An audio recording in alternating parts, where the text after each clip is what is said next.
तो भाई लोग, इस साल की much awaited horror thriller movie मैंने देखी है जिसका नाम है मुंजा। और जिस मूवी को डायरेक्ट किया है उस डायरेक्टर का नाम है आदित्य सरपोतदार, जो कि एक मराठी डायरेक्टर है। और इस मूवी के अंदर भी आपको बहुत सारे कैरेक्टर जो है वो मराठी ही देखने को मिलेंगे। तो कहानी है मुंजा की। मुंजा यानी एक भटकती हुई आत्मा ही समझ लो, क्योंकि इस मूवी के अंदर जिस तरह से आदित्य सरपोतदार ने कहानी को बताया है, रियल में मुंजा वैसे होते नहीं है, लेकिन इस कहानी को देखते हुए बहुत ही बेहतरीन तरीके से मुंजा को प्रेजेंट तो किया है, लेकिन एक हॉरर तरीके से प्रेजेंट किया है। इस तरीके के मुंजा रियल में नहीं होते हैं। मूवी के अंदर ना मुंजा या फिर मुंजा जो है बचपन में 10 साल से छोटा होने के बावजूद भी किसी मुन्नी से शादी करना चाहता था और उसकी इच्छा जो है वो अधूरी रह जाती है। तो इसकी वजह से जो है कोई भी इंसान मुंजा बनता है, 10 साल के अंदर का हो या फिर पैदा हुआ बच्चा भी क्यों ना हो, अगर वो भी मर जाता है तो वो भी मुंजा बनकर किसी ना किसी आदमी के शरीर में प्रवेश करता है। जिस तरह से मूवी के अंदर बिट्टू के शरीर में मुंजा जो है वो प्रवेश करता है, उस तरीके का प्रवेश नहीं करता है, वो डायरेक्टली आ जाता है। या फिर कोई हाथ रख देता है, मुंजा का हाथ लगता है, कोई दाग धब्बा लगता है कंधे पे, ऐसा कुछ नहीं होता है रियल में। मूवी के अंदर ना बहुत सारी बातें हैं जो कि ओवर ड्रामेटिक है, और उसी की वजह से मूवी देखने में इंटरेस्ट बना रहता है। और जब आप मूवी देखने लगते हो तब से लेकर एंड तक आपको एक सस्पेंस बना रहेगा कि आखिर मुंजा का होता क्या है, मुंजा मरता है या फिर जिंदा भी रहता है। ये सारी बातें आपको आदित्य सरपोतदार ने बेहतरीन तरीके से मूवी के अंदर फर्स्ट हाफ में और सेकंड हाफ में समझाई है। 2 लाइन में आपको इस मूवी की पूरी पूरी कहानी में समझा देता हूं। देखो, मुंजा है जो कि चटुवाड़ी नाम का गांव है, और उस गांव में मुंजा जो है बचपन में किसी मुन्नी से प्यार करता था और तब उसकी हो जाती है मौत। और मौत होने के बाद उसकी इच्छा वो अधूरी रहती है।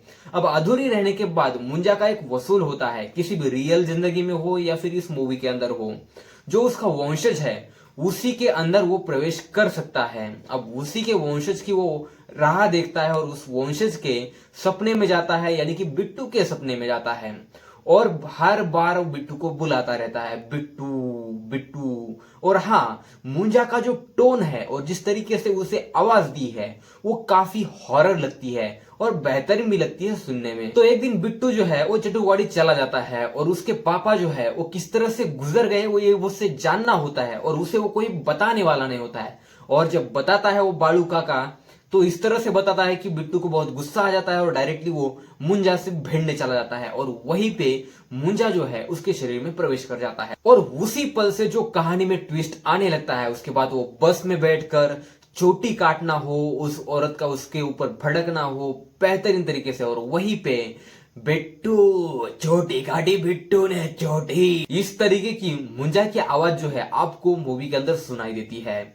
और उसके बाद ये पूरे पूरे मूवी के अंदर ना एक एपिक डायलॉग है, जो कि मैंने इसके ट्रेलर रिव्यू के अंदर भी बोला था, तेरे गुलाब जामुन लाल होंगे खाऊं क्या। ये जो बोलता है ना मुंजा, वो बहुत ही अटपटे तरीके से बोलता है, और वो जो जिसकी भी वो वॉइस है ना भाई, कमाल की वॉइस है। मूवी के अंदर ना कटप्पा यानी सत्यराज का भी एक बेहतरीन कैरेक्टर है, जो कि वो पादरी बने हैं, और उसी उन्हीं का एक बेहतरीन रोल होता है मुंजा को भगाने में। और मुंजा को किस तरह से भगाना है ये सारी चीजें जो है वो बिट्टू को समझा देते हैं, लेकिन बिट्टू इतना डरपोक होता है कि वो सारी चीजें कर ही नहीं पाता है। तो आखिर मुंजा जो है वो बिट्टू का पीछा छोड़ता है या फिर नहीं छोड़ता है, और किस तरह से छोड़ता है, और अगर छोड़ भी देता है तो फिर से किस तरह से बिट्टू को पकड़ लेता है, और बिट्टू के अलावा भी मुंजा जो है किसके किसके शरीर में प्रवेश करता है, वो सारी बातें जानने के लिए आपको मूवी देखनी पड़ेगी मुंजा। देखो, मूवी जो है ना लगभग 2 घंटे 5-10 मिनट की है, और मूवी के लास्ट के 20 से लेकर 30 मिनट इतने बेहतरीन और इतने कॉमेडी से भरे हुए हैं।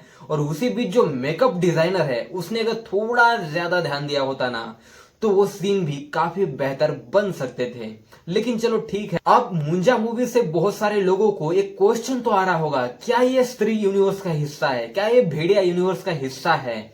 तो भाई मैं आपको बोलना चाहूंगा कि ये हिस्सा है, और पोस्ट क्रेडिट सीन जो आता है वहां पर भेड़िया को भी दिखाया है। अब मुंजा और भेड़िया किस तरह से मिलते हैं, और दोनों मिलने के बाद आखिर में वो दोनों स्त्री से मिलने जाते हैं या फिर नहीं जाते हैं, ये जानने के लिए तो भाई एक और किसी सुपर हीरो या फिर किसी न किसी कैरेक्टर की इस यूनिवर्स के अंदर एंट्री होनी चाहिए, तभी पता चलेगा। मार्डॉक फिल्म वालों को ना मानना पड़ेगा भाई, क्योंकि अलग अलग मूवीज तो बना रहे हैं और कंटेंट से भरी हुई मूवीज लेकर आ रहे हैं। तो उनके उसी हॉरर कॉमेडी यूनिवर्स का हिस्सा है ये मुंजा मूवी ना भाई काफी बेहतरीन है और फिल्म बहुत ही बेहतरीन बनी है। आप इसे थिएटर में जाके देखना बिल्कुल मत भूलना, क्योंकि भाई इसका असली मजा और साउंड डिजाइन जिस तरह से की है उसका मजा ना थिएटर के अंदर ही आने वाला है। अगर आपने मुंजा मूवी देखी है तो आपको कैसी लगी मुझे कमेंट बॉक्स में जरूर बताना, और आपके अपने बालाजी फिल्म वाला चैनल को सब्सक्राइब करना बिल्कुल मत भूलना। अगर आपको वीडियो में कुछ पसंद आया हो तो इस वीडियो को लाइक करो, शेयर करो, कमेंट करो, और आपके अपने बालाजी फिल्म वाला चैनल को फिर से बोल रहा हूं सब्सक्राइब करना बिल्कुल मत भूलना। तो मिलता हूं आपसे ऐसे इंटरेस्टिंग नेक्स्ट वीडियो में, तब तक के लिए लेता हूं विदा। Take care, see you soon, bye bye.